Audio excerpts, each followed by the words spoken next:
Hello and welcome back to our channel. So today in this video we will be discussing about how to log in Fairway Mortgage. So without wasting much of our time, let's dive into the video.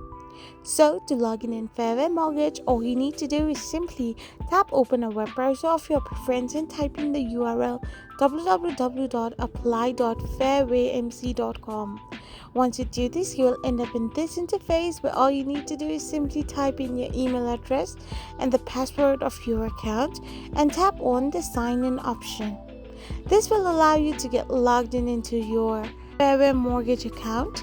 So if you have trouble signing in, you can also tap on trouble signing in and type in your email address, which will then let you change the password of your account or by helping you by sending a help link on your designated and written email address. I hope you found this video helpful. So don't forget to hit that subscribe button and do give us a thumbs up. We will be back again with these informative videos. Thank you for watching.